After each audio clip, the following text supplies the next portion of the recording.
औज़ु बिल्लाहि मिनश शैतानिर रजीम बिस्मिल्लाहिर रहमानिर रहीम। नाज़रीन इकराम अस्सलामु अलैकुम। आज हमारे ख़ास मेहमान हैं हुज्जतुल इस्लाम वल मुस्लिमीन मौलाना सैयद मोहम्मद तस्दीक़ आबदी साहब क़िबला से तशरीफ़ रखते हैं। मौलाना साहब, हमारा सवाल ये है कि जो आज हमारे कल्चर में, जो माहौल में हमारा आजकल ख़राबी पैदा की जा रही है, तो वो भी जंग नर्म के ज़रिए पैदा की जा रही है, तो उसको हम कैसे दूर करें और उसका क्या राह हल है? मामूलन किसी भी अब्ज़ार का इस्तेमाल उसकी आगाही से होता है। मिसाल तौर पर अगर बच्चा आपसे तेज़ चाकू मांगता है तो आप नहीं देंगे, इसलिए कि वो बच्चा उस चाकू के इस्तेमाल को नहीं जानता। इसी तरह मोबाइल है या इंटरनेट है या कंप्यूटर है या कोई भी गैजेट हो, इस तरह के इस्तेमाल से पहले उसकी तरफ आगाही देना ज़रूरी होती है, उसको मैच्योरिटी। मिसाल तौर पर बच्चे को आप रिमोट कंट्रोल देंगे टीवी का, बच्चा अगर ना जानता हो कि कौन सी चीज़ अच्छी है और कौन सी चीज़ बुरी है, तो जाहिर सी बात है वो पॉसिबल है कि वो अच्छा भी बन जाए, ये भी एहतिमाल है कि बुरा हो। तो ये अहम है कि अब्ज़ार देने से पहले, आलात देने से पहले, आलात के मुतालिक सही मानों में आगाही हो, मैच्योरिटी हो, उसकी जानकारी हो, ताकि तखरीब ना हो। तो दुनिया में ऐसा होता है, हर अब्ज़ार के इस्तेमाल से पहले उसकी एक गाइडलाइन होती है। उस गाइडलाइन के बाद आप मसलन एक व्हीकल लेंगे नहीं आप, तो उस गाड़ी को चलाने के लिए गाइडलाइन मिलेगी आपकी, और जब वो गाइडलाइन आप देखेंगे तब उसके बाद आप आसानी से उस अब्ज़ार को इस्तेमाल कर सकते हैं। इसी तरह सॉफ्ट एक ऐसी चीज़ है जो आसानी से आपके जान में, आपके रूह में, आपके जिस्म में असर करती है उसकी बात, तो उसके मुतालिक आगाही देना बहुत ज़रूरी है। और सबसे अहम पार्ट यही है कि इंसान को अच्छाई और बुराई की तरफ अच्छी तरह आगाही हो।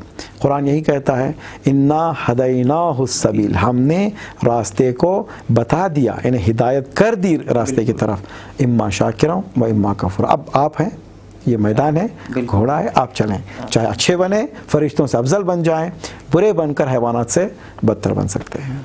तो जंग नर्म में जो इस्तेमाल होने वाले असलहे हैं, वो ख़ास तौर पे क्या क्या चीज़ें हैं जो आजकल इस्तेमाल हो रहे हैं और हमें पता भी नहीं है? सबसे बड़ी मसला तो ये है, मुश्किल। दुनिया इतनी तेज़ी से आगे बढ़ रही है कि आप आज बहस कर रहे हैं कि क्या अब्ज़ार हैं, मुमकिन है आप बाहर जाएंगे स्टूडियो के नया अब्ज़ार निकल जाए। इतनी तेज़ी से दुनिया आगे बढ़ रही है।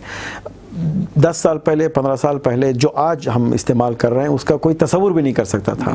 आज हर एक के हाथ में मोबाइल होता है, उसमें व्हाट्सएप होता है, उसमें फेसबुक होता है, उसमें ट्विटर होता है, उसमें इस तरह के जो सोशल मीडिया है, इसके ज़रिए से लोगों को गुमराह भी किया जाता है और अच्छे मैसेज भी पहुँचते हैं। ऐसी बात नहीं कि सिर्फ एक तरफा हो, चूँकि गुमराही का अट्रैक्शन होता है, शैतान के विस्पर्स में, शैतान के जो वसवसे में अट्रैक्शन होता है, ये दिखाई देता है, ये दिखाई देता है, वरना अच्छाई भी जो है वो गलबा पा सकती है, इसमें कोई दो राय नहीं है।